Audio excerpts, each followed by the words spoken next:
Okay, good evening and welcome to the study session of the City of Moreno Valley. The City Council of the City of Moreno Valley Community Services District, City as successor agency for the Community Redevelopment Agency of the City of Moreno Valley and the Moreno Valley Housing Authority. The City Council receives a separate stipend for CSD meetings. I now call this meeting to order on November 14th at 6:04 p.m.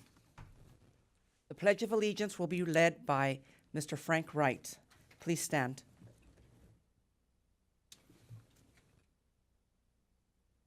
Everyone face the flag, repeat after me.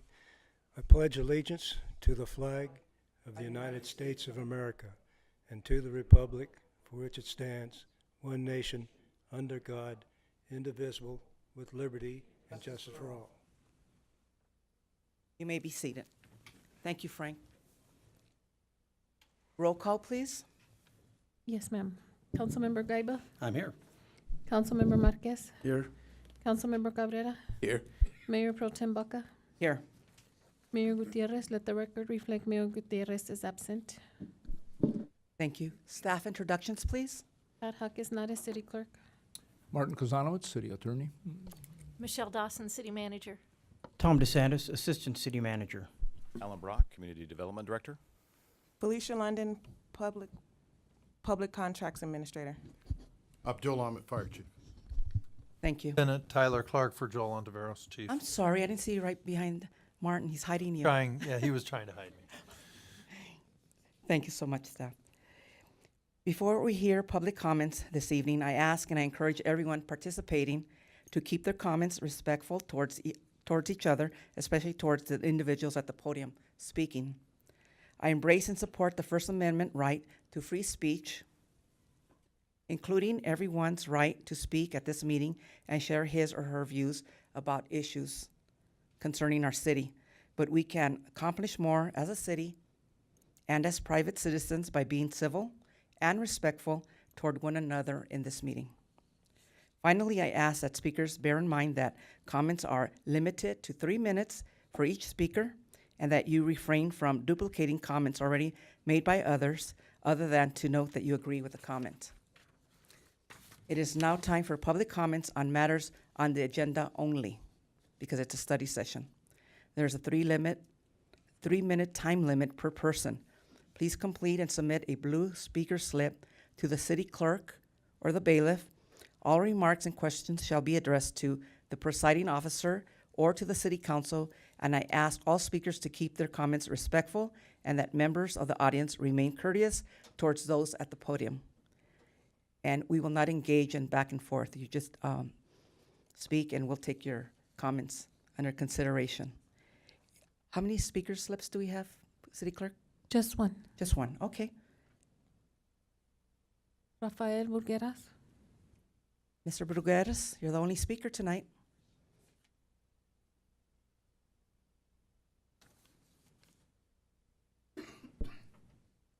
Good evening, Pro Tem Baca, council members, staff.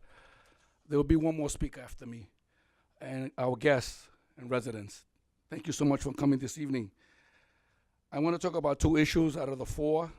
We're going to let the professionals talk about the emergency earthquake. That's not where I understand a shake, but I'm going to let the professionals speak. I want to talk about the shopping carts.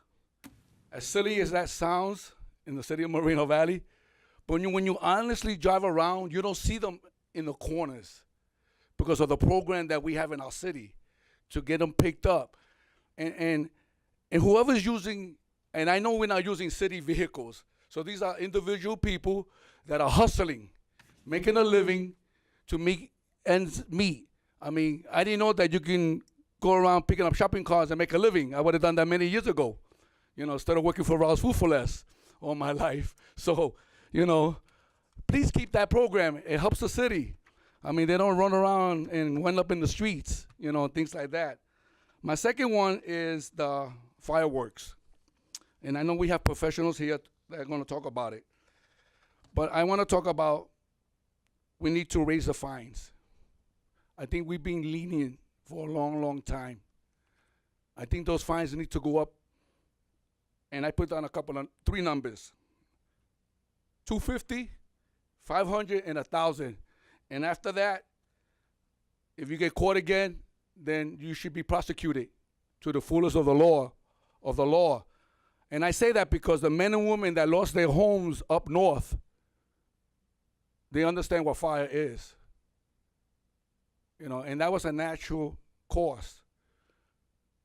We have people that intentionally do things in the city that may cause a fire.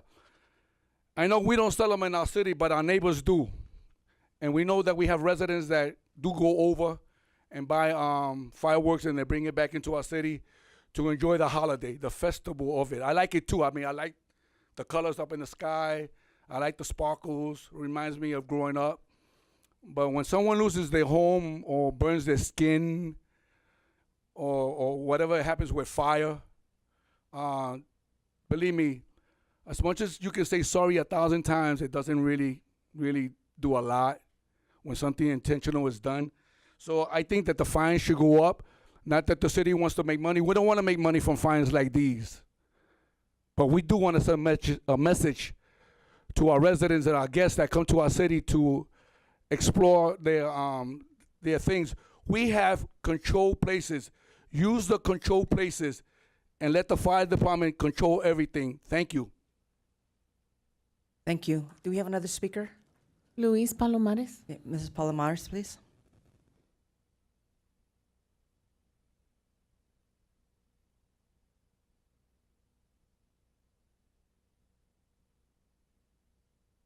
Luis Palomares, community activist. I agree with Rafael about the shopping carts. That's a great idea. Keep them. We need to keep that in force as far as not taking that program away.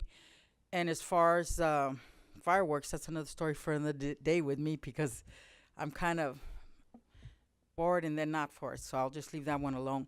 And as far as the earthquake, I'm glad they're bringing that to us today, do a presentation on that.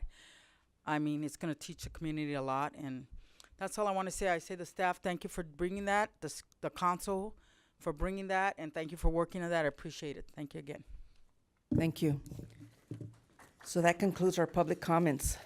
The first order of business for this meeting tonight is item A1, earthquake preparedness, and we have a report from our fire department. Chief Abdul? We have Program Manager Suzette Bricker here tonight, who will give you that presentation. Thank you, Suzette.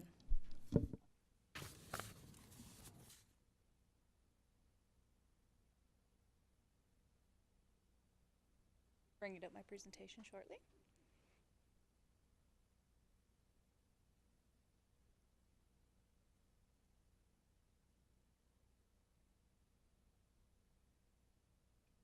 Good evening. Honorable Mayor, Mayor Pro Tem, City Council members, and all of our guests here. I'm Suzette Bricker. I am the City of Moreno Valley's Emergency Manager for the city. I want to thank you all for the opportunity to be here and speak to you regarding our emergency management program here in the City of Moreno Valley. The following are some specific activities, plans, and programs that we have here in the city, so that we can kind of highlight our all hazards approach to emergency management. But we are going to speak specifically on earthquake preparedness. We have several plans. Our local hazard mitigation plan, or as we call it, the LHMP, was recently approved by FEMA. We did an adoption here at the city last week. This allows us to not only look at the city's hazards, but also look at planning for the future mitigation efforts that we can do to improve what we have here at the city as well. Our Emergency Operations Plan, or EOP, was also revised this year in early August. It also outlines what we do and how we do it, the lines of authority, and allows us a broad picture of how we will function during an emergency. Again, always looking at it from an all hazards approach. Looking at our operations, our fire department, we have a tremendous fire department resource. As we contract with CAL FIRE, we're able to augment the services during a catastrophic event and bring in statewide resources, not only the 7 stations and medic squad, and all the other resources that we currently have here at the city. Our fire department also has an Explorer program, so those are also an augment to the city on a day-to-day basis, as well as our reserve forces that we have with the fire department. Looking at our police department, we also contract with the sheriff's department, tremendous resources as well that can reach out further than our immediate city. We do have department command staff, an emergency response vehicle. We have our personnel that continuously patrol. So we have a lot of resources on a day-to-day basis. And so not only do we take care of our city on a day-to-day basis, but we have the ability to expand upon that. Our Public Works Department, we work continuously with them to ensure that we have good lines of communication and we're able to reach out to each other and plan for events such as an earthquake. They have backhoes, they have tremendous amounts of resources that we ensure that we work with them to practice and drill and ensure that we know what to do and how to do it. Our Animal Services Division has the capabilities for housing large animals as well as small animals, has numerous animal control officers, as well as a duty officer program, which will allow us to reach out and grab those resources almost immediately. Our volunteer program is a tremendous program as well. We have volunteers throughout the city, not just with our department, but throughout the city. Our department has the emergency response force that augments and helps provide services and support to both law and fire. They also support us during community events as well. The Sheriff's Department, as you can see here, also has their cadre of volunteers, as well as the Explorer program that they support the city with. Our Emergency Operations Center is state-of-the-art. We get visitors that want to see what we have and how we perform in our facility from all over the country, all over the state. There are not very many standalone facilities such as what we have here in the city, which allows us to do centralized coordination and manage whatever may come our way throughout the city. It is a centralized coordination center. We also have the DOC, which is the Department Operations Center for Public Works, where they're able to facilitate communications between the DOC and the EOC and share information to ensure that we're coordinating our efforts. Fast there. Our communication systems. We have our own standalone early warning notification system. It is a system that most people refer to as a reverse 911. It allows us to send out messaging throughout the city and be able to tell people what they need to do, what they need to be aware of, where they need to go. Any pertinent emergency information that needs to be given out to the public, we're able to launch that from the city and provide that vital information. We have amateur radio communication systems, disaster net radio systems, satellite phone systems. We have redundancies that will allow us to continue communications should a catastrophic earthquake happen or when that earthquake happens.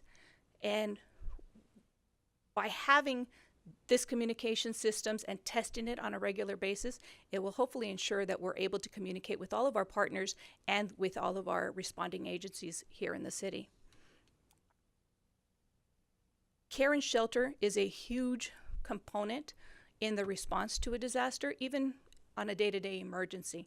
We've seen it with all the different events that have occurred lately between the earthquakes, the hurricanes, just all of it, right? We know we need to plan for approximately 10% of our population. We are currently working diligently to augment what we currently have. We have 2 mass care and shelter trailers. We have access to the Red Cross shelters. And again, we are augmenting what we currently have. We do have capability for water, augmenting our water system with 2 500-gallon trailers of potable water. We have our Red Cross mass care and shelter trailer that is also housed here. They have about 14 of them strategically placed throughout the county, and we are fortunate that we house one here in the city as well. We also stockpile some food and some water so that we have enough to last for our staff as well as our first responders that would be out in the field should a catastrophic event require us to feed. Training is a big component. It's when we find out what is working and what is not working. We have been exercising the city since early May and ensuring that we conducted a functional exercise looking at weather events, a workshop, a tabletop exercise where we actually looked at section-specific training to ensure that our city EOC responders knew what to do, how to do it in the event that we needed to activate. We looked at a power outage as part of that exercise, and come December, we will be conducting our full-scale exercise where we will actually do what we refer to as boots on the ground, actually moving equipment, moving resources, activating our emergency operations center, and actually working through an earthquake scenario. Partnerships are what make things happen. We are ensuring that we streamline our partnerships, embrace our partnerships, and really work towards what we need to do to really build those relationships, because we know that we can't stand alone. We have to make sure that we work with all of our partners. Our hospital, we have 2 hospitals here in the city, our Red Cross, our faith-based organizations, school districts. We work diligently with all of the above, as well as the county, to ensure that we have our plans in place, mutual aid agreements, how we would function together, and all those mutual aid contacts. The time to have all that is not when the event happens. We have to make sure that we are doing all this ahead of time. And that is a huge piece of what we're continuously doing to ensure that we all know what we're going to do when that event does happen. Public outreach is a huge component as well. We need to ensure that, as we all know, our first responders do this day to day. But our public, we need to make sure that all of our community members know what to do when they call 911 and nobody's going to be able to come in the 5 minutes that they're used to, right? It's going to happen. So we have a community emergency response team program. We've taught approximately 1,200 plus since the inception of the program. This is a program that teaches self-reliance. It teaches them what to do, how to do it, and do it safely, which is the key. Our preparedness presentations, we've been going out and doing a bunch of presentations to the public, neighborhood watch programs, school districts. And one of the key things that we've been able to do this year is actually do our presentations in Spanish. So we have 46% population of Latin Americans. And now we're able to actually continue with reaching out to that population as well and ensuring that they know what to do as well. In 2018, we'll be hosting our first Spanish CERT class, which will allow us to grow our program and make sure that we hit all of the residents of Moreno Valley. In our presentations, we ensure that we explain to them the process of what they need to do in their planning process so that they become better prepared when that event does occur. Again, we look at everything that we plan for, everything that we do, as an all hazards approach. We figure if we plan to the highest, then we should be able to reach and make sure that things go right in the city when that catastrophic event occurs. Thank you. Thank you. Any questions for me? Do you have any questions? Anyone on the council have any questions? Mr. Gaiba? Thank you. I believe we have some representatives here that do your ham radio. Yeah, I was going That to if you ask can you if stay you'd there like for to questions. share how those volunteers get taken care of and the job that they're doing as well. We have an amazing group of volunteers. Our ham radio operators actually have the capabilities to stand up communications when there is no other type of communications. We saw it in numerous earthquakes throughout the country, in other countries as well. We have our Aries volunteers. Can my ham operator stand up? These are volunteers that are ready, willing, and able to stand up communications at a moment's notice to ensure that we are able to augment communications and communicate all those emergencies, not only here internally, but to the county and as far as the state if need be. So we have tremendous resources here in the city. And do they do training? Absolutely. Councilman Marquez? Hand operators, do you guys where do you guys set up at? Where's your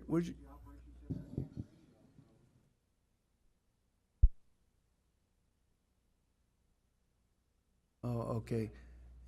So we have a radio room in the Emergency Operations Center, but they also have the capabilities of using one of our trailers. We have a ham radio trailer that has radios and it's mobile. They have their own equipment in their vehicles, so they can actually set up wherever they need to, not only physically here, at the fire stations and wherever else the need arises. I noticed some homes that got those big antennas. Is that you guys? Oh, okay. I didn't know what those were. I thought. Let's not ban those.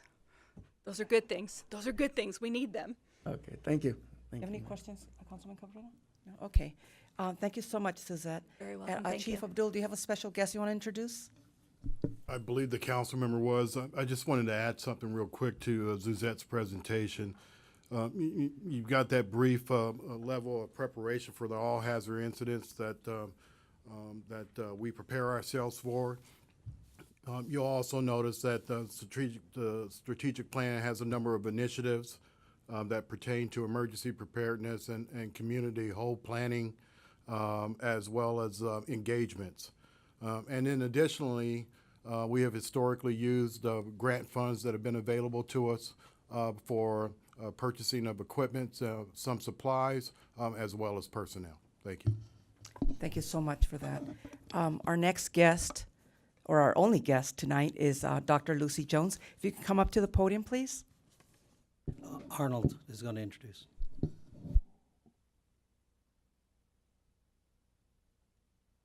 Thank you. Thank you. On behalf of the Southern California Association of Governments, it is my pleasure to be here tonight at this study session. I'd like to begin by thanking the City Council for having us here and thank Councilmember Jeff Guyber. He's a regional council member that serves at SCAG for your graciousness and your partnership in this effort. For the past year, SCAG has helped held a series of seminars and workshops of local jurisdictions in partnership with Dr. Lucy Jones and her new Center for Science and Society. These seminars help cities learn how devastating a major earthquake would be on our infrastructure, our businesses, our economy, and our way of life.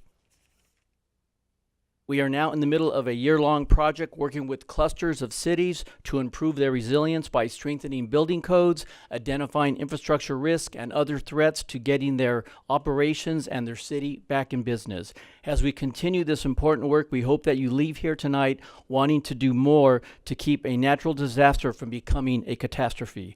There is no one more respected and qualified to guide us through this effort than Dr. Jones. Dr. Jones has dedicated her life to helping communities and leaders prepare for the inevitable. Dr. Jones recently retired as a seismologist with the U.S. Geological Survey since 1983. In 2014, Dr. Jones served as Los Angeles Mayor Eric Garcetti's science advisor for seismic safety and helped shepherd his landmark proposal to strengthen the city's building, telecommunications, and water infrastructure most at risk of failing in a massive earthquake. With her help, the city of Los Angeles passed the most sweeping retrofitting laws in California's history, and other cities are following suit. We are extremely fortunate to have Dr. Jones sharing the most important lessons from that experience so that our communities and local economies can be more resilient after the big earthquake. Her knowledge is truly a gift. On behalf of SCAG, please help me in welcoming Dr. Jones. Thank you.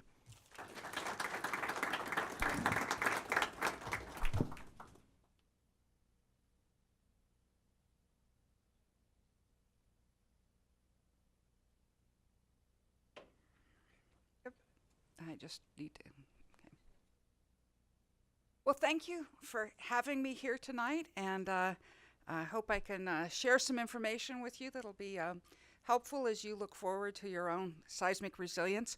I do want to begin by commenting at the extraordinary presentation we just heard and the level of preparedness that you have for response. It's really extremely impressive, the planning that's gone into it and the involvement with the community and all of the resources, and that's really encouraging. I'm going to talk to you a bit about what we can do to make all of those extraordinary abilities a little less necessary, or better able to fully cope to what we can do beforehand to reduce the level of damage. One can never prevent it. We can't stop the earthquakes, but there are things that can be done to reduce the level of damage and mean that all of that extraordinary effort that the first responders put into it will turn out to be enough to really carry the city through. I want to begin with just a moment to make sure we're talking about the same thing, and remind you that when an earthquake happens, you will hear about the magnitude of the earthquake and the intensity and the epicenter of the earthquake, and neither of those are going to tell you what's happening to you. Magnitude is one number that represents the total energy released in the earthquake. Intensity is the shaking that you actually receive. And these figures that I've put up are the types of maps that are now put out by Caltech and the USGS when an earthquake happens. You might remember the Easter Day earthquake from 2010, which is on the left, and then the Northridge earthquake on the right. And the colors show you dark red is very extreme shaking. For those of you who know the modified Mercalli intensity scale, that's intensity 9. The yellow is intensity 6 to 7, and then green would be intensity 4 to 5. And red is where you get a lot of damage. Think about the Northridge earthquake. The people in the Northwest Valley suffered a lot of damage, and we had 500,000 people in that area of red, and that's where the shaking is extreme. The El Mayor-Cucapah earthquake, we actually had a larger area that received that shaking, but in that case it was there in Baja and in a very remote area, and so there were not many people that were put at risk from that. I want you to notice, though, the black lines that show you the fault that was produced in the earthquake. A 7.2 is a longer fault. What the magnitude tells you is how large an area has been affected by the earthquake. And they don't happen at epicenters. They begin at epicenters, but happen over a whole surface. In fact, a good model for an earthquake is snapping your fingers. Then you have two surfaces that are in frictional contact. Because of the friction, it doesn't slip when you push sideways, and you then push hard enough to overcome the friction, and my fingers slip and produce energy in the form of a sound wave that causes the air to vibrate, and that wave travels over to your ears. Same thing goes on in an earthquake. We slip on the fault and the waves travel out. So when you're right on top of the fault, that's where the shaking is strongest. But that's true of the whole fault. You can't snap your fingers at a point. It doesn't work. You need a surface. And so the same thing with earthquakes. The surface is necessary to have the earthquake. All of the whole surface moves one side with respect to the other, cutting off anything that's crossing the fault. And the longer the fault, the bigger the earthquake. So let's keep that all in mind as we look at what our risks are. Here in Southern California, we are sitting on the plate boundary. The San Andreas Fault is the boundary between the North American plate, which extends all the way from the San Andreas to Iceland, up against the Pacific Ocean plate, which extends from the San Andreas Fault to Japan. So these are very large pieces of the Earth's crust. They are moving with respect to each other at a very slow pace, 1 3/4 inches per year. So in about 5 million years, we will all be at a suburb of San Francisco, right? Or San Francisco is now a suburb of us, depending on how you want to look at it. Right? It's a very slow process. It's about the same rate at which your fingernails grow. But when the fault doesn't move for 200 years, imagine what your fingernails would look like if you didn't cut them for 200 years. That is the sort of energy that we have stored across it. Here in Southern California, it's more complicated, though. The San Andreas takes a bend. I'm showing this in the schematic here. And because of that bend, as the plates continue to move, they start running into each other. And so the mountains that make this a beautiful place to live are being pushed up as we're trying to get that plate around the corner. And in fact, it's getting so hard to get around the corner, the Earth is starting to give up on the San Andreas and create a new fault. It's called the San Jacinto Fault. And at some point in the very near geologic future, like within 500,000 years, the San Jacinto Fault will be the plate boundary and the San Andreas will be abandoned. So it's in the middle of that transition right now. This is particularly important here because guess what? You guys basically live right at the San Jacinto Fault. Here is a map of the faults of Southern California. The major ones, these are like the top 50. In fact, we have about 300 that are large enough to produce at least a magnitude 6. The fastest moving is the San Andreas. The second fastest is the San Jacinto. And in fact, down here in this region where the San Jacinto has really gotten moving, the speed of the San Andreas and the San Jacinto is about the same. Right? So it is a very, very active fault. And because it's much closer to you, you are going to get stronger shaking from the San Jacinto fault. And it also is a very fast moving fault and therefore gives it more often. So here's a bit more of a blow up in this region. I'm afraid this is the way geologists look at it, so I put faults rather than freeways to give you orientation. You can see Cajon Pass, and that big yellow and orange structure towards the upper part, that's the San Andreas Fault. The San Jacinto Fault is running down here right on the eastern edge of Moreno Valley. You can see that they merge up in the Cajon Pass. North of Cajon Pass, there's only the one fault that moves faster. Down here, we're splitting the movement between the two different faults. And I keep on talking about how fast the fault is moving. This is a way geologists look at it and figure out where the risk is. So we can talk, sorry, I forgot that I'd given this. I want to point out the history of the region. In 1923, there was a magnitude 6.3 on the San Jacinto Fault, basically at the eastern edge of Moreno Valley. In 1918, there was another earthquake, 6.8, a little bit farther south near near Paris. Right? So there is a history of quite big earthquakes on this section. One of the questions is, what's coming next? You will never hear me say a fault is overdue, because that implies that there's a regularity to the time on which earthquakes happen. We can give you the rate at which the earthquakes happen, judging by how fast the fault moves, but the time since the last earthquake is probably not a really important feature. Both of these earthquakes are just about 100 years ago, and that actually is close to the amount of time, well, it's close to the average time. Let me show you how we look at this. I said they have about the same rate. San Andreas and San Jacinto Fault move on average about 2 centimeters a year. That means when we go out and look at the fault and we see something that's, some feature that crosses the fault and it's 2 kilometers away from where the rest of it used to be, and then we can date those features. We can then calculate back when it must have been, for 2 kilometers, you get about 100,000 years. Given those average rates, if you have an earthquake that moves 1 meter, and you're accumulating 2 centimeters each year, you need on average an earthquake every 50 years. And if it moved 3 meters, then you get 150 years on average between them. The size of the earthquake isn't just the length of the fault, it also gives you approximately how much it slipped. Right? A 6.3 is going to be about 1 meter of slip. A 6.8 is going to be 2 to 3 meters of slip. So the fact that we had earthquakes only 100 years ago doesn't get you much when you've got this fast-moving fault. It's just to help you believe that this is as much of a risk to you as the San Andreas. Now, what's different with the San Andreas is because we get an even longer fault that moves, we're going to get bigger earthquakes. More of 7.8 is basically the only size earthquake we've seen on the San Andreas so far. Compared to 6s on the San Jacinto, it means that a larger area is affected. And that means that the resources are going to be pulled away. You might have less damage here in the San Andreas earthquake, but you're going to be competing with the 100 other cities of Southern California that are injured as badly or worse than you already are.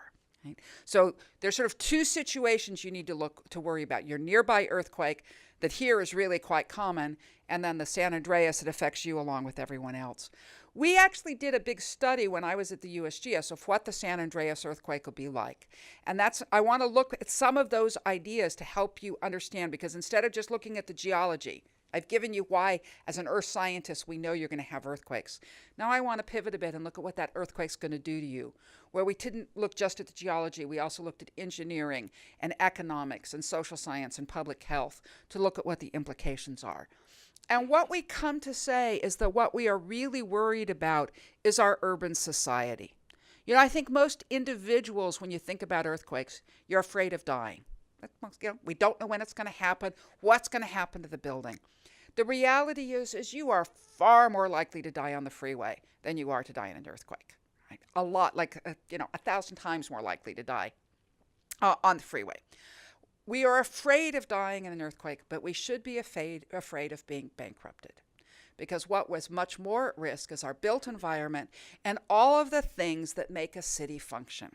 So as I worked with the city of Los Angeles, what we tried to do was look at an idea of urban disaster resilience. What is necessary to have society to continue to function after the earthquake? Because the reality is we have seen cities, large communities, get destroyed by earthquakes, never return, or take decades or centuries to recover to where they were before. So what is it going to be? What do we need to do to be able to have a society that's still functioning? That's our main goal. And to think about that, we need to think about what it means to have a city. And as a scientist, I look at a city as a system of systems. Before you ever built the city, somebody went out and laid a lot of pipes under the ground. Water pipes and sewer pipes. And on top of those pipes, we went and built our cities. We put in the houses that we live in, the businesses that we work in, our manufacturing centers, our power systems, our transportation systems, our communication systems. And all of those systems are there to be able to support the life of people in this area. If we look at those systems, we can talk about the necessary ones to keep going. And to be a resilient community, we've got to be able to have these necessary systems recover quickly enough that people don't give up on us and leave. They're based on a set of critical infrastructure. In that system, we know we need to have water, we need to have power and energy. In a modern life, we need communications, and we need buildings to live and work in. On top of that critical infrastructure, we put in all of the other things that come together to make our lives possible. Having our health care, having transportation, supply chains, schools, banking, businesses, all of those there to be able to let us live here and enjoy living here and want to stay here. When the earthquake happens, this stuff is going to be damaged. We can't prevent all of it. And we don't have to prevent all of it. You know, if we lose, for instance, a bunch of buildings, the commercial buildings, but we still have internet, you have people who can telecommute and they don't lose their job because that building's gone. Or say we lose water, because that's probably the most vulnerable thing in our infrastructure, but we still have access to transportation. I'll tell you, FEMA has major plans for how to bring in a huge amount of water. Now, that'll handle our drinking needs. It'll get us going for a while. Together with your great response, hopefully we get things moving quickly enough, because if you go too long without them, you're really going to have trouble. You know, part of the FEMA plan I know is how to get all of the kidney dialysis patients out of the regions within 3 days, because without clean water, they're not going to be living. And in the long run, if we go too long without water, even if it's brought in for us to drink, how many of us stay if we haven't had a shower in a month and our neighbor hasn't had a shower in a month? It makes it a lot less attractive, right? One of the biggest issues, and especially when we're looking at what cities can do, is about our buildings. Historically, we built the buildings as well as we can, but then an earthquake happens and we discover what we hadn't thought through, and we then change the building code, make it so you don't build those buildings again, but it doesn't get rid of the old other buildings of that type in other regions. So we have buildings that we know are deadly. And the building code does not get rid of them. Building codes are not retroactive. When we look over California, we have some important times that are all tied to previous earthquakes. The Long Beach earthquake in 1933 showed us the problems with brick buildings down in the bottom left on this picture. We changed the code. We stopped the construction of unreinforced masonry buildings with a 1935 building code, the first building code to have seismic provisions. After the 71 earthquake destroyed the Olive View Hospital, which was a quite new building, psychiatric hospital, patients killed in their beds, the building code was again changed. The change happened in 1976. We say pre-1980 because we know buildings might have been permitted under earlier times and then constructed somewhat later.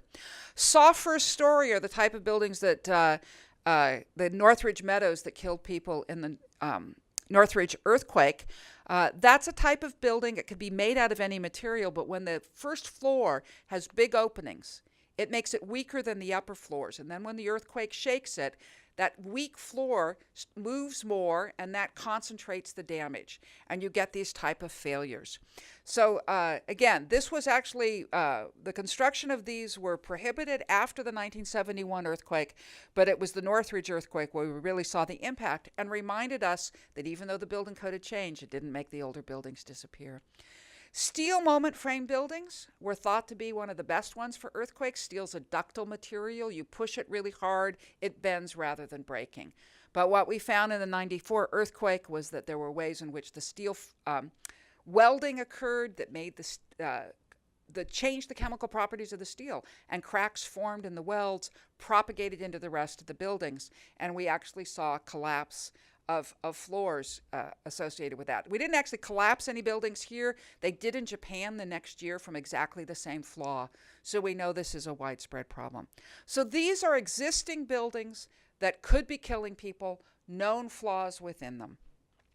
The masonry buildings have had the biggest attempt to get rid of them. They are, in fact, the deadliest earthquakes. They collapse in quite small events and are, bricks are heavy. They kill people. So in 1986, the state passed a law requiring all jurisdictions to retrofit all of their unreinforced masonry buildings, but it left it up to the jurisdiction to decide what type of retrofitting to do.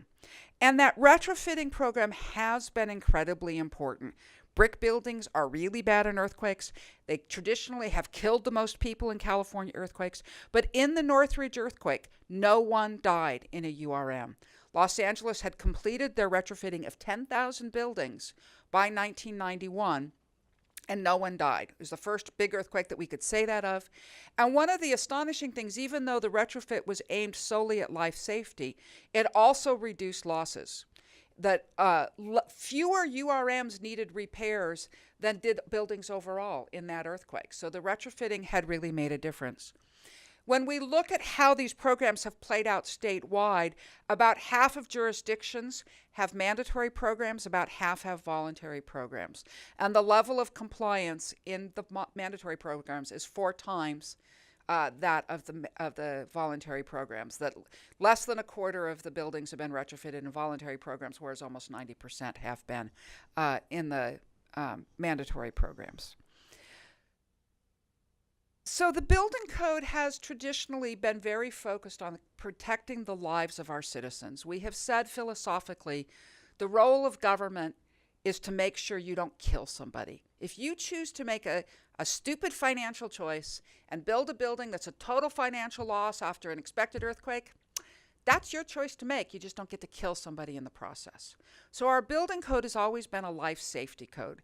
And if you look at what the current building code is giving us, the buildings being built right now, the code requires you to figure out what's the strongest shaking you're going to have in your region, given what your faults are. And then it says, try to make sure that you don't collapse. And in fact, in that worst shaking, we want at least a 90% chance that you're not going to collapse the building. Well, that's a great goal for one building. But it does mean when you look at a whole suite of buildings that we are accepting 10% of our new buildings collapsing when we get our worst earthquake. That's what the current code gives us. And of course, collapse isn't the only thing that happens. If you look at what's happened in previous earthquakes, we have some buildings that collapse. We have many more that are red tagged. They are so badly damaged, you're not allowed to go into them at all. And we have other buildings that are yellow tagged. They're damaged. It's probably not going to kill you again. You can go in and get your stuff, but you've got an impaired use of it. So we have impaired buildings in addition to the collapsed buildings. And when we look at what has happened in previous earthquakes, for every collapsed building, we have had 13 red tags and 3.8 yellow tags, or 63 impaired buildings per collapse in Loma Prieta, the 1989 in the Bay Area, and the Northridge earthquake. The recent Napa earthquake had 57 buildings impaired per collapse. So we're thinking that this is probably about the rate that we're going to be getting them. What does that mean when we have the big one? When we have the San Andreas earthquake, and most of the region won't get, some of the parts of the region will get the worst shaking possible. Many other parts will get somewhat less, but most of Southern California will get at least 50% of what's called their maximum credible shaking. What happens in that level? Well, we won't have 10% collapse, but we'll probably have about 1% collapse, given the current code. That means we'll have 10% of our buildings red tagged and 40% yellow tagged. We are accepting with our current code half of our buildings not be able to be used after the next earthquake. Now, this might seem like it's crazy that it's that bad, right? But I can give you an example. The Christchurch, New Zealand, a city of about 450,000 people. This is what it looked like in 2010. The construction styles are essentially the same as the United States, and we use the same international building code.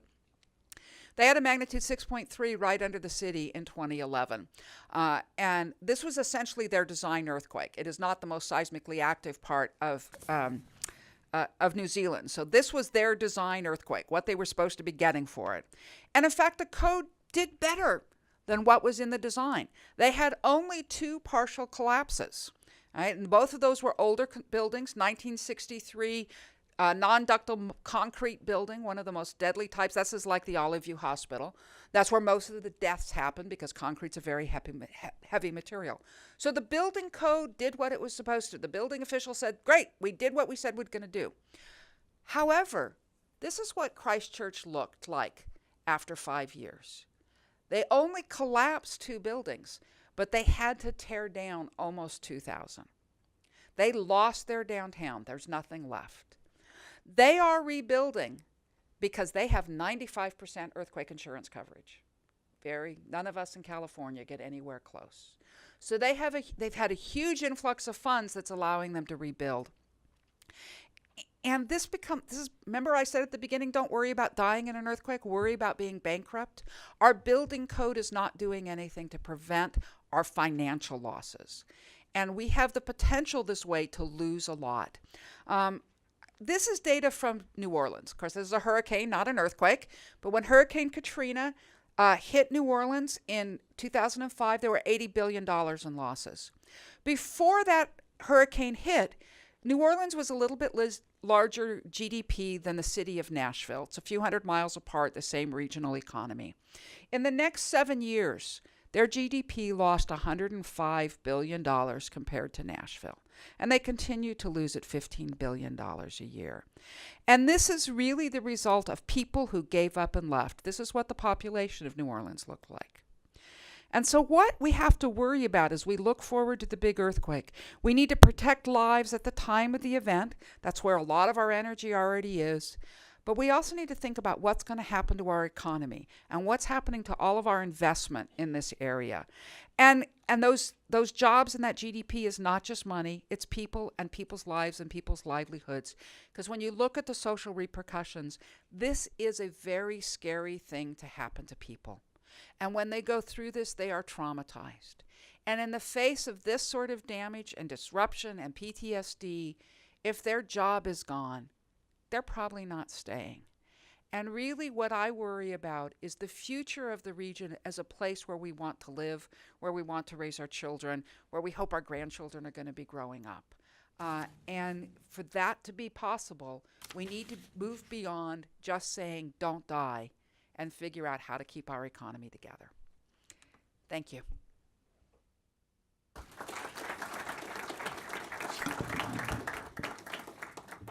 Dr. Jones, thank you so much for your presence. You're very respected, you're knowledgeable. And first of all, I want to say thank you for the comments you made, the positive comments you made about our city, our fire department, and our emergency operations center. We try very hard. We strived for many years to make sure that our community is safe and that any catastrophe can be handled quickly and safely and as soon as possible. Thanks. So thank you so much for being here. I'm going to open it up for our council, see if they have any questions for you. Sounds good. And if you can maybe stay behind like 5 minutes, and we'll take a break so people can come up to you and ask you questions. That's fine. Can you do that? Yeah. Thank you. We'll start on my left. Councilman Marquez, any questions? Yeah, Dr. Jones, again, thank you very much for being here. Appreciate it. Concern, what if both faults? Could both faults go together? Yes. Yes.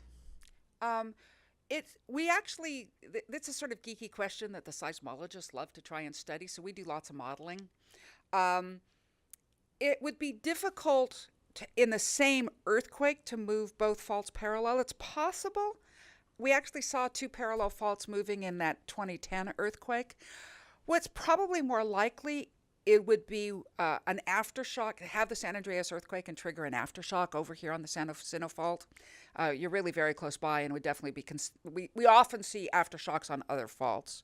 The other thing is this whole idea of, where are we in the process of the San Jacinto taking over from the San Andreas as the plate boundary?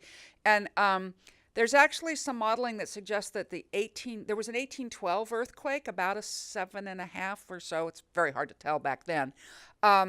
We know it went through Wrightwood in the San Andreas. There's a very interesting new study that suggested maybe when it got down to through Cajon Pass, it left the San Andreas and came down the San Jacinto. Very hard to tell because the data is so old. This is more sort of a physics model that shows it's plausible. So there's a lot of different possible combinations, and afterwards we'll go, oh yeah, that's not a surprise, and you'll go, why didn't we talk about this? But there's so many combinations, it's hard to keep it clear. I think the most important thing to take away is that big earthquakes regularly trigger other earthquakes on other faults and out to quite a distance. As close as here, we would call it an aftershock. We could have a triggered earthquake in San Francisco from our earthquake. The day of the 1906 earthquake in San Francisco, there was a magnitude 6 in Imperial Valley and a 5.5 in Santa Monica Bay. So it set off aftershocks down here. It's a very widespread effect. In small earthquakes we're experiencing here, 3.2s. Right. Is that, I don't know if it's a miss or is that wishful thinking? That the little earthquakes make the big one not necessary? Yeah, it doesn't work. It's a very, like everybody wants to believe it. It is an extremely common story. I'm a seismologist, so I think this is cool. One of the most interesting things about earthquakes is that the relative number of large to small is constant. Basically, everywhere we look, for every 1,000 threes, we'll have 100 fours, 10 fives, and 1 6. And that is the most common feature. So the fact that you have lots of threes means you have to have the 6 too. Sorry. Thank you. Councilman Cabrera. Yes, Doctor, I just want to say thank you as well for coming out, and that's a lot of information, but it's necessary for us to understand your perspective. You know a lot more than we do, but I do want to thank you for coming out. I'm more of an optimistic person, so I won't try to predict anything. And lastly, have you gotten a chance to tour or at least see our facility here across the parking lot? Not this time. I've met with some of your people before, and I've heard about it actually, because being a new facility and all that was able to be done. Okay, yeah. If you ever care to go and take a look at it, let us know, and I'm sure we'll be able to help you. And it's a real nice facility, so just wanted to extend that out to you. Thank you again. Thank you. Councilman Gaiba. Thank you, Dr. Jones, for coming out. I really appreciate it. And I've been in many of your presentations, so I wanted to ask you, one thing we didn't touch upon, it was the length of that San Andreas fault with relationship to magnitude, and maybe you can enlighten us on that one. Okay, so it's a scaling relationship, and it's a somewhat approximate. So the magnitude of the earthquake is literally equal to the area that moves in an earthquake times how much one side moves with respect to the other, and but how much it moves also grows with size, so that area pretty well controls it. And the San Andreas can't get very wide because as you go down in the earth, it gets too hot. So it's about 10 to 15 kilometers wide, 10 miles. 200 miles long is a 7.8. 300 miles long gets you to 8, maybe 8.1. The problem with magnitude is it's so nonlinear, and it sounds like a 7.8 and 8.1 should be pretty similar, and they're really not. If the whole length of the San Andreas from the Salton Sea up to the Paso Robles, north of Paso Robles, you get something called the creeping section of the fault. It has little earthquakes all the time, and it doesn't appear to store the energy for a big one. That full southern length would be an 8.2. we could potentially get a little larger if you came up the San Andreas and instead of, or in addition to keeping up the San Andreas, you also went along the Cucamonga Fault. Then you could have multiple faults and get even bigger. They're very rare when you do it that way, but we've seen them in other places of the world. But the 6.3, that means it's about 20 miles, 20 to 30 miles long, would all it have been in back there in 1923. The 6.8 is probably more like 50 miles, 40 miles, something like that. When we took the San Andreas walk out in the desert and you were showing us some of the slip points, I think you mentioned something like if it does what it's supposed to do, it's going to shift 25 to 30 feet or something like that, Correct. you told me? Well, right, because it's been 340 years since the last earthquake out near Palm Springs. We're growing at 20, 25 millimeters a year. So we work it all out. It's an average of about 25 feet for that part of the San Andreas that's accumulated since the last one. So we know at least that much is already stored and waiting there. What will that do with our, because the San Andreas literally goes right across our aqueduct systems. Oh, and right. Transportation corridor. Yeah, I didn't get to that part. I know. I only had so much time. I Sorry, know. Jeff. No, I'm just, Right. We do water. I keep on saying water's the worst thing. There's two reasons that water's really bad. One of them is that all of our imported water has to cross the San Andreas Fault to get to us. It does it in 4 different aqueducts: Colorado River, East Branch of the California Aqueduct, the Los Angeles Aqueduct, and the West Branch of the California Aqueduct. That basically goes from Palm Springs to Fort Tejon. And one earthquake will likely take out all 4 of them at the same time. And a lot of the original planning when the system was put in place was, okay, we might lose this, but, so we lose an aqueduct, we have 3 others. And they didn't understand that to be a big earthquake, it has to break all of them at the same time. So we will lose all of the imported water probably when the earthquake happens, with the quickest repair taking about 6 months, and the Colorado River is the longest repair. It takes about 18 months because there's multiple crossings of the fault. How much of your water is imported and how much is local? Do you know? Dave Slauson would probably know that one. Okay, so you've got 1/4 of your water still here. The other issue, though, is that all of the pipes that take the water and bring it to your building and to your houses are extremely vulnerable to shaking damage. You are close enough. You are likely to be one of those communities that the only effective thing to do is to replace your whole water system. There will be so many breaks. For a while here in California, we loved using what are called AC pipes for the water system, asbestos concrete, actually. They're very brittle. They behave very badly in earthquakes, and many places moved away from them after the 71 earthquake. You might be new enough that, do you know what your water pipes are? We have a lot of people. That's a really good thing. That's a wonderful thing. Maybe you aren't going to be in such bad shape. Can you repeat that, Dr. Jones? I'm saying, so here, you have a lot of PVC pipes, and if those pipes tend to be quite flexible, it depends on how the joints were done. We've seen quite ductile pipes behave badly because the joints don't behave well. So an evaluation of this, what types of pipes you have, and potentially not too costly approach to changing for future pipes, that when you're doing repairs, you now move. So in Los Angeles, they have put in 5 pilot installations of a type of earthquake resistant pipes. It's ductile iron, but with O-ring joints for the connections, that have behaved extremely well in earthquakes in Japan. And in fact, Los Angeles is creating a rating system for pipes, and they're only going to purchase pipes that pass this criteria of being earthquake resistant. So there's a lot of development coming along in the last 10, 15 years towards approaches to being able to be more resilient about that. Dr. Jones, I was talking with the ham radio operators, and they said that a lot of these cell towers and stuff will not survive a large quake like that. And well, all right, pretty close. Well, it's it depends on the earthquake, of course.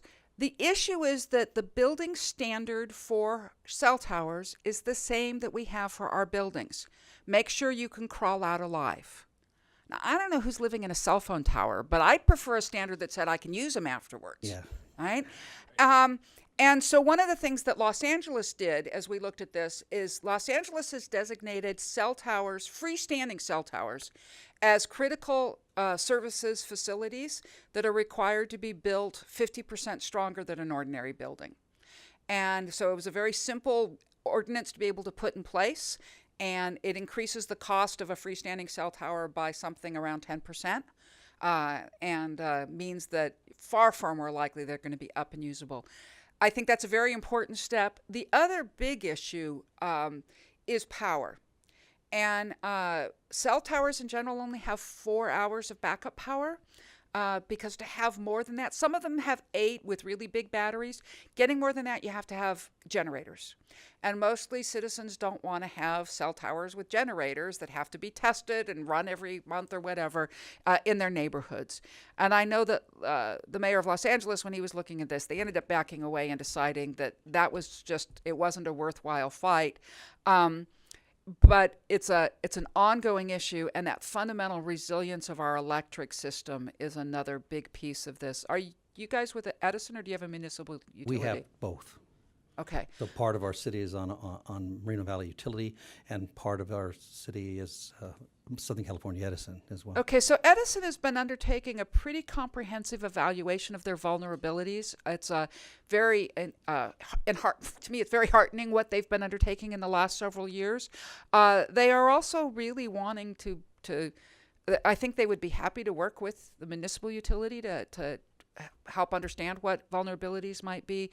And of course, losing electricity is a big issue for a lot of things, and for hospitals and et cetera.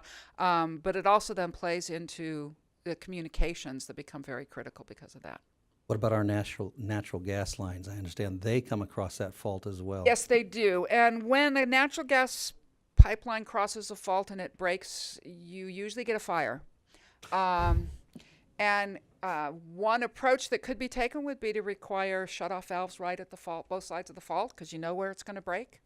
And that's one of the things that I've been talking about, is the fact that your pipes could break anywhere, but they will break here. We know exactly where they are. And I did look in the Riverside County.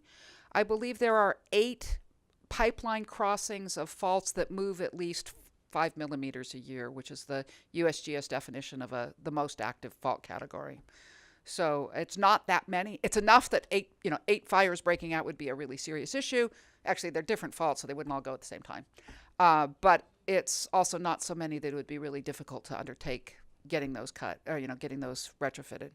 So if I can just sum this up, what you're really trying to tell everybody is it's not just being prepared to take on a few days, a few weeks, but it could be months to years getting things back to normal in a quake of this magnitude. If the earthquake happened this evening, it will take, a 7.8 on the San Andreas.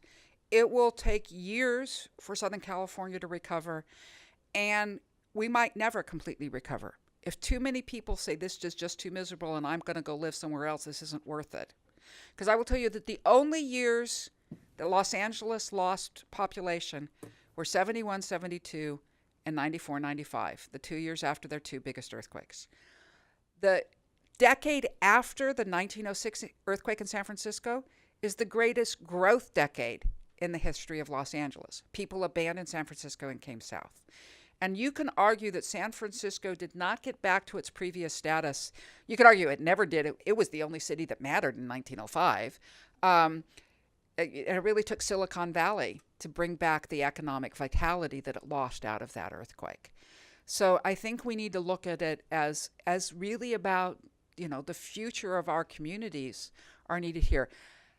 That will be what happens if it happens today. Every step that we take to minimize the losses isn't just going to be linear. If we can stop some critical piece of damage now, maybe we can recover much more quickly, and that'll mean that people don't give up and leave. And I think that that's why this is so critically important. It's not about stopping all the losses. It's about getting them down to the point that we don't give up. Dr. Jones, thank you so much. We're going to take a small break. Anyone that wants to approach you is okay, right? Yeah. Okay, and if you have cameras, she's very famous. She's always on TV, and she's our expert. Thank you. We're going to take a 5-minute break.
Rob?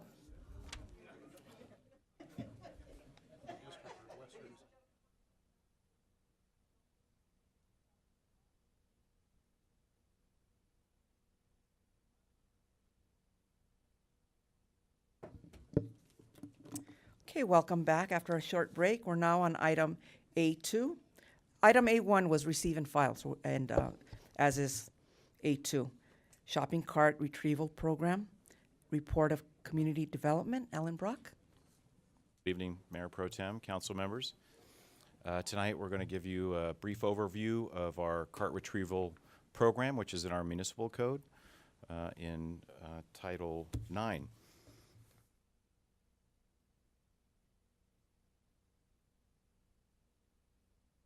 This section of the code was adopted back in 2012. It's a separate section that stands alone, and it's basically shopping cart containment and retrieval. These are rules and regulations that are for establishments that have 10 or more shopping carts. It's for new businesses when this ordinance was put into place in 2012. And then any business that either changes ownership or relocates would also be subject to this code, municipal code section, excuse me. Again, it's a cart containment and retrieval plan. They need to have an approved plan. It needs to prevent the removal of the carts from the site of the business. They have to keep an inventory on hand at all times. They have to place signage on their carts showing ownership, contact information, and where they belong. They have to also include prevention measures for those carts. You may hear about locking wheels on carts. That's the most common. They set up a perimeter in the parking lot of the site of the business so that if the cart gets pushed across that line, that the wheels are supposed to lock, and so the cart can't get off the property.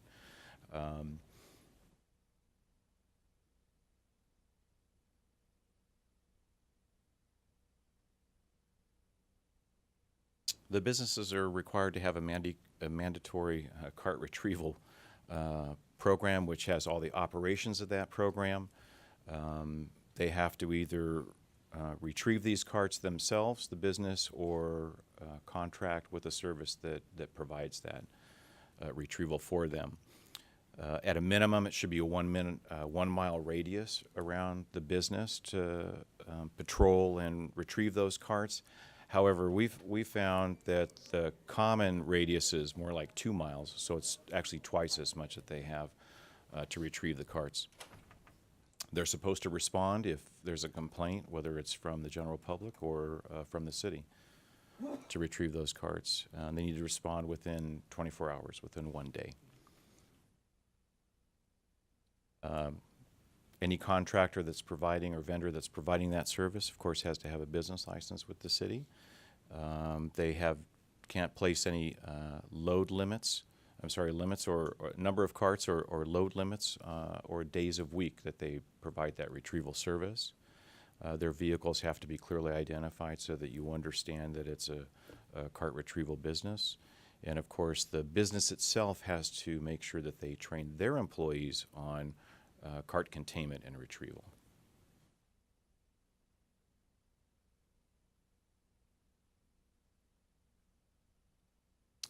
Businesses are required to confine their carts on a daily basis. Basically, they have to collect the carts at the end of each business day. If it's a 24-hour business, there are separate rules for that. When they have to collect them by, it's generally 9 p.m. that they collect those carts. There's various methods for them to contain the carts. They can take them inside. They can keep them outside, simply with posts if they choose to. Again, the wheel locking mechanisms. Some operators, like Aldi Grocery, they have a coin-operated system where you put a quarter in, get your cart, bring your cart back, get your quarter back. Customer service representatives should be available on-site with the business. And of course, security patrols that the business may already have in place can contribute to that cart retrieval containment plan.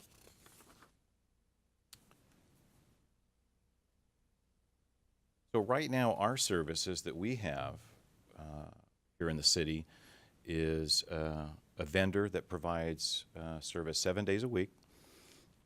We get 6 hours a day of cart retrieval, and these are for all the carts that are not already handled by that business that has their own system in place. So this is outside of that. So we're getting about 42 hours a week of service.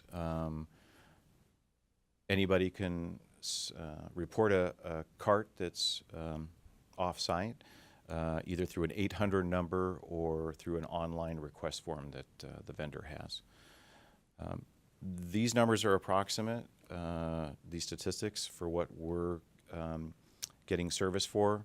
We're getting about 11,000 carts per year, breaks down to about a little over 900 per month, to 12 a week, and about 30 per day. So within that 6 hours, that's the number of carts that they're collecting on average every day throughout the year.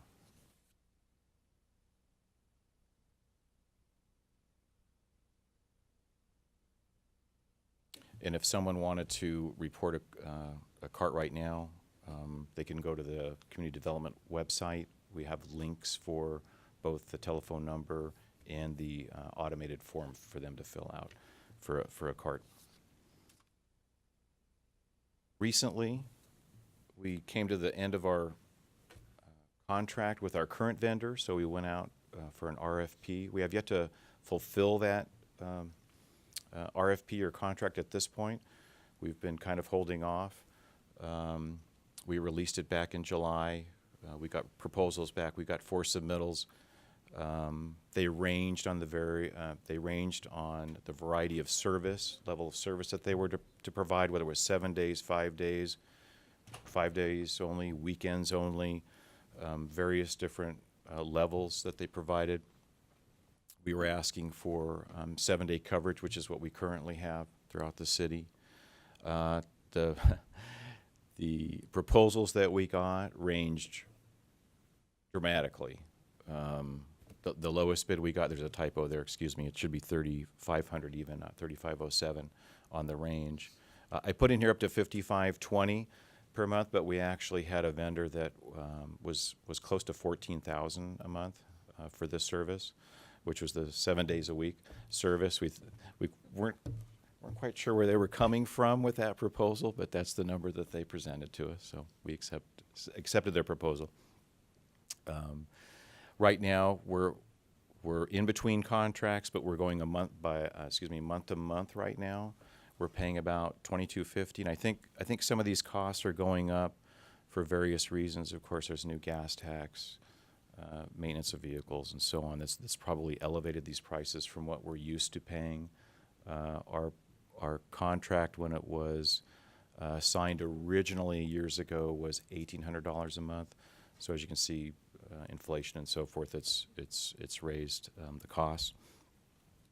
This type of contract, if we were to pursue it, $3,500 per month, would be about $150 a day, which is about $19 an hour, basically, to pay somebody for that 6 hours a day, and that breaks down to about $381 a cart that we're paying to retrieve on an annual basis.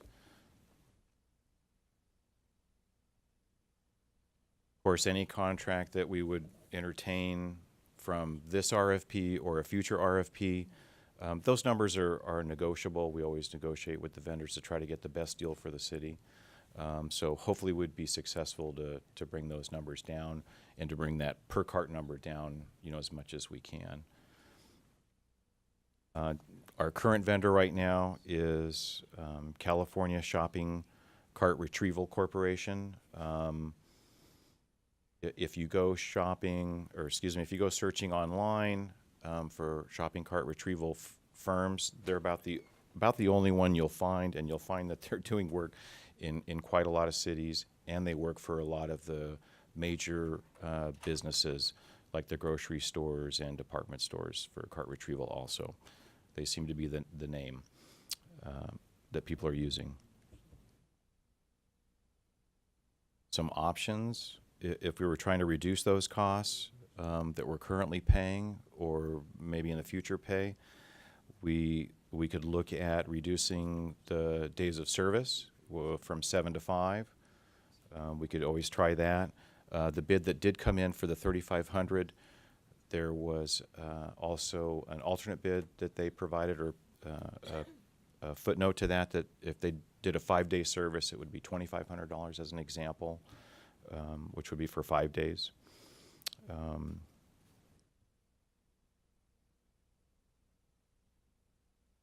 Want to let everyone know that this service that we're paying for is not the service that represents the businesses. This is independent and separate of that.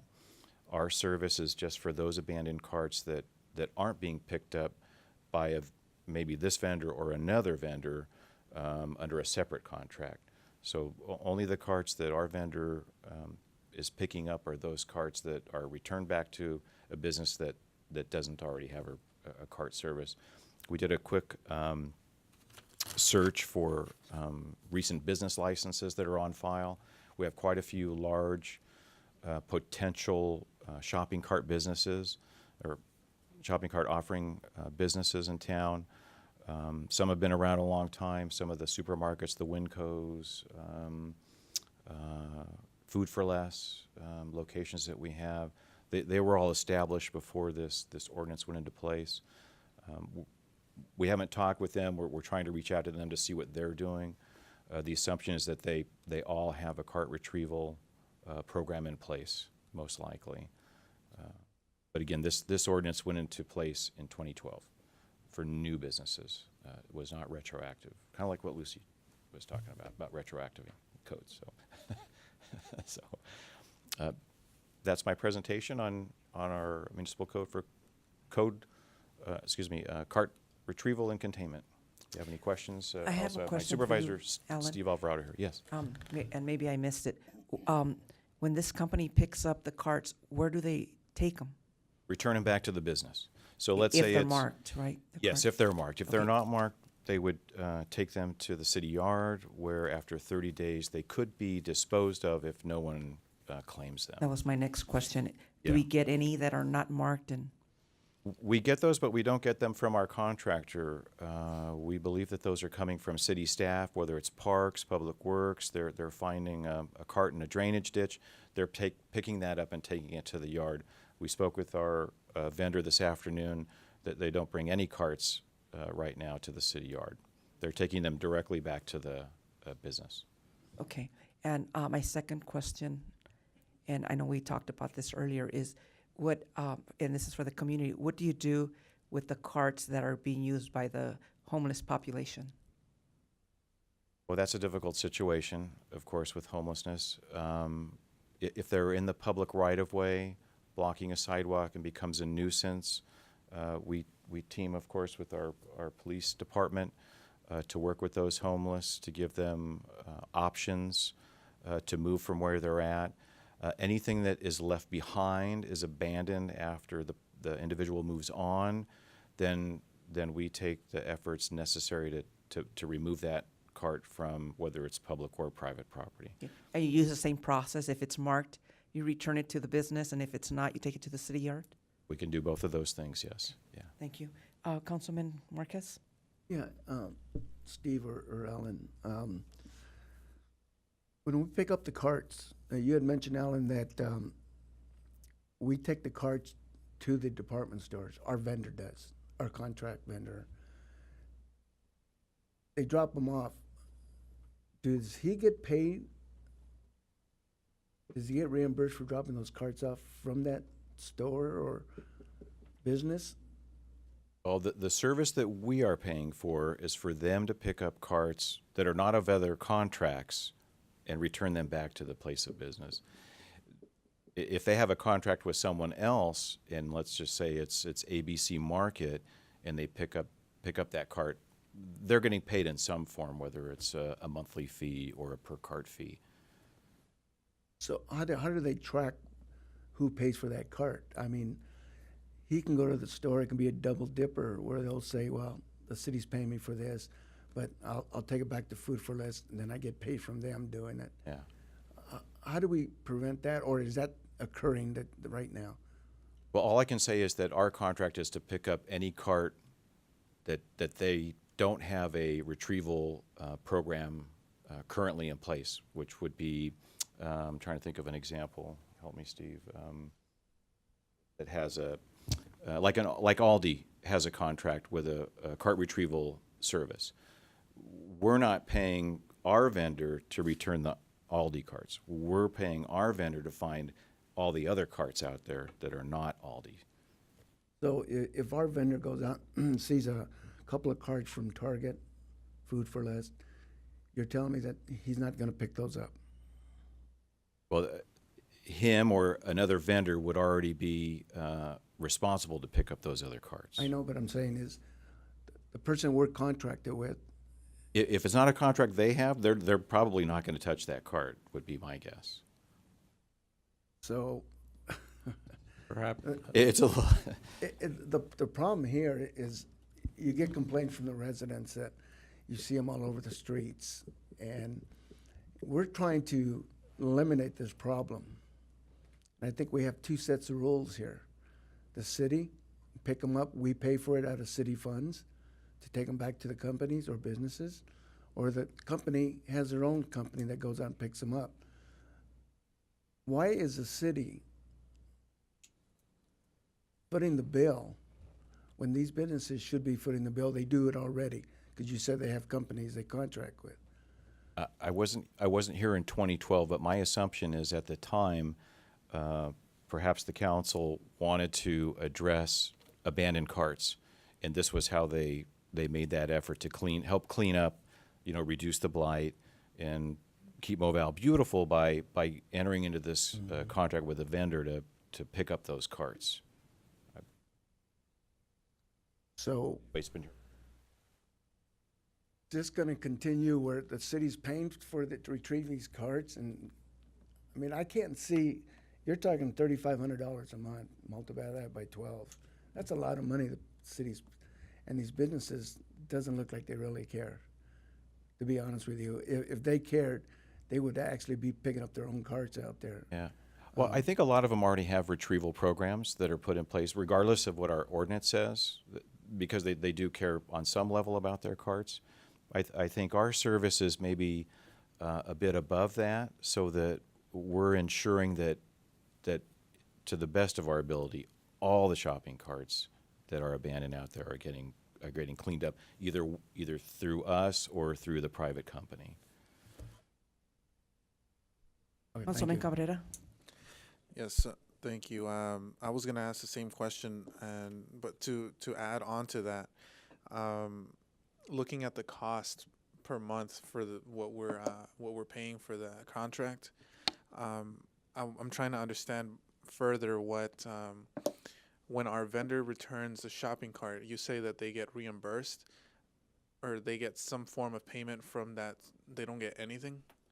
No, the carts that they're picking up on our behalf are not separate contracts with other companies. So we're only paying once for that cart to be returned. Okay, because I understand that there are other, you bring up Aldi, and then there's other businesses out there that already have a contract on their own, because that's what the code states. But I think I'm on that same page where I don't think the city should be paying this amount per month and not getting anything back from the businesses that we're taking the carts back to. So my understanding previously was that we got something back from those businesses, but what I'm hearing now is that we don't get anything at all. So that's a concern for me. The way that the ordinance was set up originally did not have any kind of reimbursement mechanism built into it. That's certainly something that can be explored, whether or not to, maybe divvy up that cost for cart retrieval amongst all businesses. That's a possibility. But nothing is in the code currently today that has that reimbursement mechanism. Yeah, I think that would be good to look into that. I don't know how that would be worked out, if it'll be divided or averaged out, but I think it would be good so that we're not paying the full bill here, and some of these businesses are taking responsibility. That might even incentivize most of them to go out and sign their own contracts so that they start paying it for themselves. And you also brought up that I was going to ask this and you brought it up. It was put in place in 2012, but any businesses before that, it doesn't really apply to them. So, and you mentioned that we're trying to reach out to them, and you said that we're assuming that most of them have something in place already. But I would like to hear more about that. You know, when you get that information, if they do have something in place, or if we can, kind of push them to get something in place. I think it'd be a good start to survey all those businesses out there to see actually how many of them, what kind of percentage do have retrieval plans already in place, regardless of the ordinance, whether they fell under that or not. I think that would be a good place to start. Yeah. And lastly, you mentioned you can report the carts through the website and the phone number. I've actually reported a few through the app. If you go on the Moreno Valley app, I think it's very accessible for people as well. So if for all of you out there that didn't know about that, you can go on the app, and I forget what it's under, but you can report shopping carts through the Moreno Valley app. So Thank you for mentioning that. Thank you. all I have. Thank you. Thank you. Councilman Gaiba? Yeah. I was on the planning commission back then. We did work on it and went to the planning commission first. And at that point in time, there were several of us didn't like the idea of not bringing in all, because some of them we would require and some we didn't, well, like you said, the older ones. And that was a big discussion back then, and I think part of us lost out on that one. But I think the major reason we were doing it then, and I think it's good to be updated, I think it should go back and be updated with all the concerns that we all seem to share here about cost recovery. But at the time, the carts, if you remember, Michelle, the carts were a blight. They were everywhere. And so we just kind of took it upon ourselves, to get the place cleaned up, so to speak. That's my remembrance of it when I was in the planning commission. I think also the commission and the council at the time, because we were in a recession, they didn't want to require existing businesses to have to retrofit and put in those cart containment systems that are required for new businesses. So I think there was some nod as to the recession and the cost to the existing businesses as well. I don't, but I think that's right that you guys did. We had some pretty good conversation on it, but it probably will start with the planning commission again, because it's one of those things that need to be upgraded. At least, I don't know, it came to us, so then it went to the council. So. Yeah, it's in Title IX, so that would normally go before the planning commission. Yeah, and then they can really hash some stuff out with that one. But I think it's a good idea to update it. Thank you, Alan. A2 is also receive and file. We're going to move on to A3.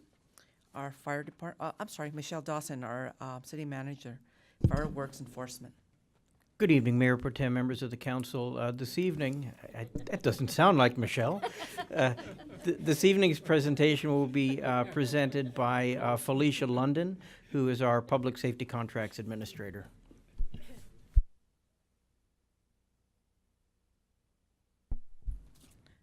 Good evening. I'm Felicia London, and I will be presenting on fireworks enforcement here within the city of Moreno Valley.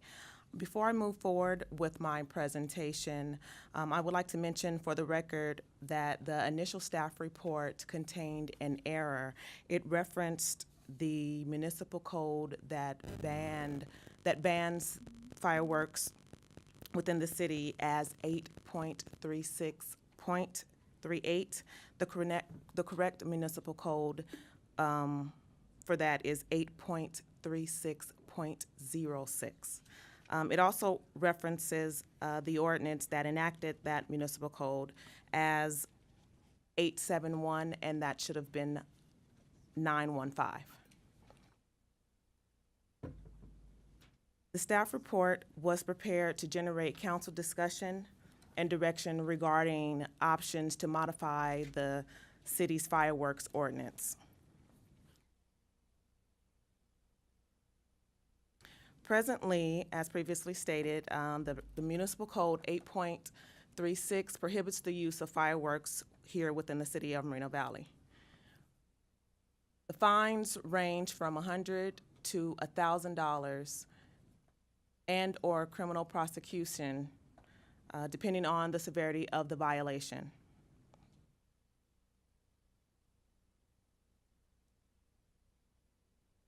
Presently, the City of Moreno Valley offers a 4th of July parade.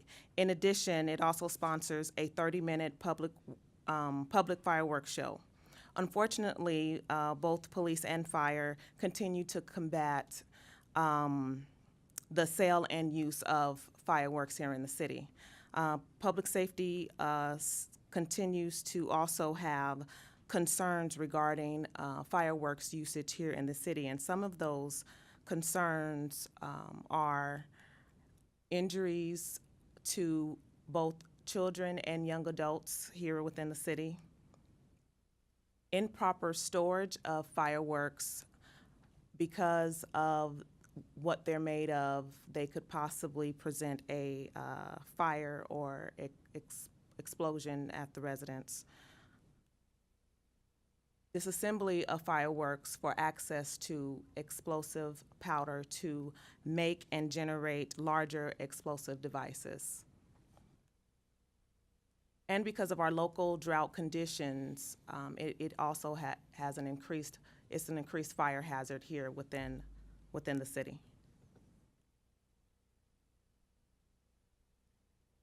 In preparation for this report, I looked into what some of the other jurisdictions are currently doing as it pertains to fireworks, and found that there are some alternatives to a complete ban on the use of fireworks within the city.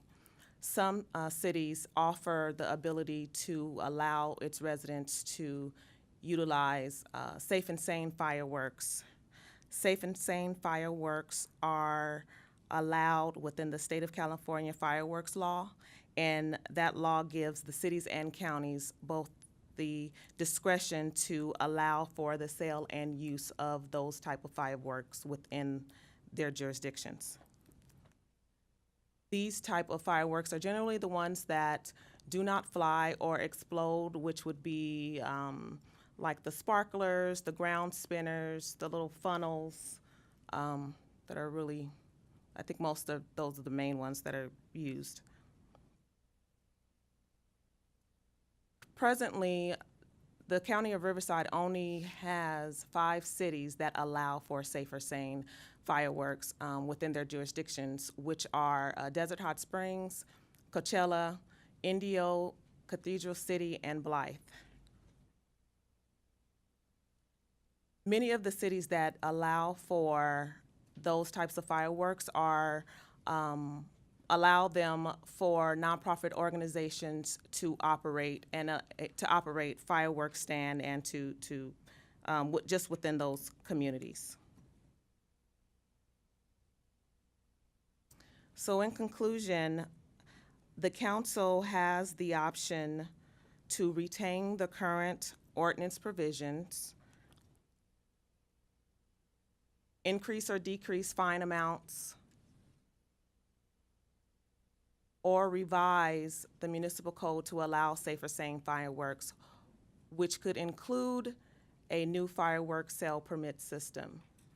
That would be a system that would keep track of who would be allowed to sell fireworks here within the city. If ordinance revisions are requested, staff would need to return to council to reflect the discussion of tonight's study session. And I'm available for any questions you may have. Well, first of all, I want to say thank you for your presentation, very precise. And as you know, we've talked before, and I've mentioned that I'm for revising the ordinance and allowing the safe and sane fireworks in our city, and that they would generate revenue, a lot of revenue, for our nonprofits. For example, our Boys Club, Catholic Charities, a lot of nonprofits that provide services to our most needy in the community. That's what I would like to see. But let's hear from the rest of the council. Councilman Marquez? Yeah, thank you, Mayor Pro Tem. You know, where I came from, or where I was born and raised in Pico Rivera, over there, they have bottle rockets, they have everything they allow over there. Hand grenades, they don't care. They have them out there. But it's not like out here in Riverside County. I can understand the drought, the wildfires that go out here. I don't know how many are caused from fireworks, but that's my concern, especially for these hillside residents that live in the hillside, like Councilmember Gaiba. He lives up by the recent fires over here, Sunnymead Ranch out there. And that would be my concern, to allow that to happen in the city. The stats here we have here on the injuries across the United States, and just real brief, 31% of these injuries are to children under the age of 15. Individuals younger than 20 accounts for 39% of the total injuries treated at emergency rooms. Young adults 20, 24 of age have the highest estimate rate of fireworks injuries. And then it goes on to say that the body parts are mainly face, head, and ears. How would you like to have something explode in your face as a young kid? And because we allowed the parents to go out and buy fireworks and then be like that for the rest of your life because you had a firework explode in your face. I sure wouldn't want that, and wouldn't want my kids either. And safe and sane fireworks, it sounds like it says safe and sane. But how many parents go out there and say, here, go out there and light these up in the street with their little kids? Don't supervise. That's my main concern, safe and safe fireworks. It's still a danger. It's not going to cause any wildfires or house fires, but stop and think the safety of the kids out here, where they're not supervised by their parents, where they get burnt in the face. I think we have a wonderful 4th of July presentation here with fireworks, and I think that's great. I mean, we have people from other cities coming here to watch that. They don't go out and go out to other cities and buy fireworks and bring them into the city. I hope not, but I think with just that being alone is good enough for our city. We don't need no safe and sane stands here. Plus, how are you going to monitor that? How are you going to get out there and say, well, you can't have a stand, but you can? I don't think that would work. Nonprofit groups, I think there's enough money out there that cities, private organizations donate to their charities. So fireworks, I wouldn't want that to be in our city. The fines, I think the fines should be raised. I brought that up earlier this year. I had many residents call me and says, well, if you charge them $100 and they are selling fireworks $3,000-4,000, that $100 ain't nothing to them. They can continue selling the fireworks. One of the Raphael says, no, let's raise the fines. I'm for that. You know, the first offense is $100, second offense is $200, third offense is $500, and that's administrative cost. That isn't nothing to do with if it's a criminal offense, what you're going to pay for the courts and anything else. I feel that being a deterrent, we should raise those fines, administrative fines. Start off with $250 and work our way up. And I think that might be some type of a deterrent, but it's not going to cure the whole problem. Thank you. Councilman Cabrera? Thank you. So I think we've all used fireworks at one point in our life. I know I used to when I lived back in Compton. And as Councilmember Marquez said, we have an excellent parade or festival for 4th of July over at the Mountain View Middle School. And you know, I got to go, and I know the entire community enjoys that. But when you're there, if you look around, all around the city, you do 360 degrees, you see fireworks going off everywhere, not only at the school. And so as far as in the presentation you provided an option, the safe and sane. I think it would be proper to look into allowing, for example, churches, if they have some kind of nonprofit in place, to allow them to come in and set something up at their church or at their facility. That being said, I don't think individuals should be getting their hands on it, just regular residential streets or anything like that.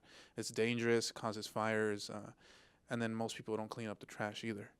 So I think I would like to see something in place where we allow some churches, nonprofit organizations, or something of that sort, so where hopefully instead of seeing all these fireworks going off all around the city, they start decreasing and they're more centralized in churches around the city who put events on and things of that nature. So I think that's something that I would like to see. And then if we do allow for some kind of nonprofits to come in and we give them permits, I think is what was mentioned, that we're very careful to screen them, and it's not just some phony nonprofit coming in and we're allowing them to use fireworks. So that's something that I would like to see. As far as the fines, I do believe that we should increase them as well. I don't think they are high enough and they don't deter people from using them. $100 doesn't teach people a lesson. If it was higher, I think that's up to you, to bring us a number back at the next or whatever council meeting it may be. But, over $500, I know I saw $1,000 up there, but definitely needs to go up. I think I saw Riverside has, $2,000 or something, if I remember correctly. It's very, very expensive, but I would definitely like to see something between $500 and $1,000. So that's all I have. Thank you. Councilman Gaiba? Thank you. Do we have any data on the 5 cities in Riverside County that permit safe and sane? Any kind of data about fires or hurts or anything from those particular cities at all? No, not at this time. But I can retrieve that information or look into. It'd be getting that interesting just to see, but out of a large county like Riverside County, with all the cities that we have, and I think it's rather telling that there's only 5 that allow safe and sane. All the rest don't.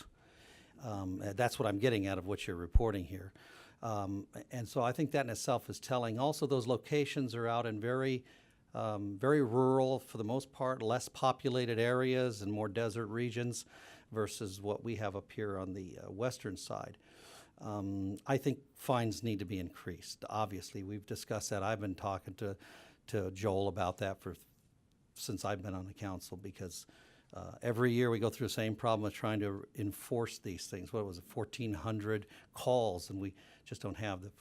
But when I'm reading the report, what's even more important to remember, and this is something people may not comprehend, but that's one reason we need to just completely outlaw no safe and sane, is because the police department officials have expressed concerns about the complications of enforcing fireworks laws where some devices, like safe and sane, are permitted while others are not. As residents called to report firework usage, police would not be able to quickly discern whether such reports would be related to lawful or unlawful use of fireworks. Is that correct, Chief? Is that correct, that you guys have that problem sometimes if you didn't even know what they have? Well, absolutely. Like Felicia did say, the general benchmark is that it doesn't, the safe and sane doesn't explode and it doesn't fly. So that does create kind of a line in the sand that might be a little telling, but enforcement of the illegal ones is difficult enough already. Yeah, and then when you allow the legal ones, it becomes even more difficult, and you guys are busy trying to figure out what they got and what they don't have, because the guy down the street might have blown up a M80, and the other guy in the middle next to him is spinning something. You don't know which one really did it anyway. I know we have them. They're getting bigger too. Those rockets are getting bigger and bigger every year. So I think numbers. Go find out what numbers work. Fry them as far as I'm concerned with a fine, and you hit the pocketbook, and it hurts. And if it's going to hurt, then there's no change without pain. As far as allowing safe and sane or anyone, It doesn't make sense to me to allow any kind of fireworks in our city. It's easier to enforce no than it is to enforce, well, maybe some. And I know that from talking to Joel for the past 3 years and fire department and stuff. So, but yeah, the ordinance could be improved on that by giving us a bigger fine. So, Okay, thank you. Your recommendation is that we discuss this, get public input. There was only one person speaking, and it doesn't appear that we have a consensus tonight. However, the consensus we do have is that we need more information. So we would like to hear, I would like to hear how much money these 5 cities in Riverside County are raising for their nonprofits. And of course, the drought, the governor has declared the drought throughout California. It's not only in Moreno Valley. The injuries, I doubt that they're, where you're losing limbs or eyeballs or what have you, are not due to the safe and sane. They're due to firecrackers. These are fireworks. There's a big difference. I mean, these don't explode. They don't, knock you out, knock you back. So there is a difference. So we need more information on that. As far as nonprofits, of course they're going to have permits, and there's not going to be 1 million of them or 200,000 nonprofits selling fireworks in the city of Moreno Valley. They'll be limited, and they can be monitored, and of course they're going to have permits and everything else that comes with that. And if we're going to raise the fines, we might as well raise them to 300,000. That's not going to deter individuals from doing what they do. Raise it to 300,000. See if that fixes things. I don't think the fines are going to change criminals' minds. It doesn't. I mean, you have penalties for murder, and you still have murder. So I don't think that raising the penalties is going to make a difference. But bring that back, and let's look at what would deter people from having illegal firecrackers or whatever you call them in the city of Moreno Valley. Our next item is A4, and it's City Council request and communication. And again, we'll start to my left. Marquez? I just want to say, again, thank you to staff for what you have done these past couple of months. I believe you guys gone out of your way to do things for us, and I really do appreciate that. Ellen, I know that I've been bugging you guys, you and Steve, just recently about our homeless camps out in the east side of town. And just to let the residents know that live out that way, we are working on that. The camp that's out on, what do they call that place behind the auto mall? There's a little name for that town. They're in the fault lines or in the drainages. There's a name for them. I'm not sure of the exact name. I know it's off of Pettit Street. Yeah, it's The mini Grand Canyon out there? Yeah, there you go, Mini Grand Canyon, whatever it is. And we just had a major fire out there. I guess somebody was trying to keep warm and lit the whole place on fire. But I want to thank you guys for your going out there and cleaning up that place.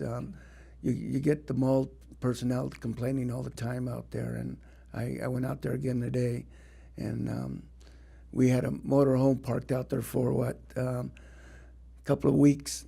Expired plates was 210, and the guy was still driving it out there in that area. And then I don't know if whatever happened there, but we have to clean up that place, and you guys have been doing a good job out there. So that's all I have to say. Thank you.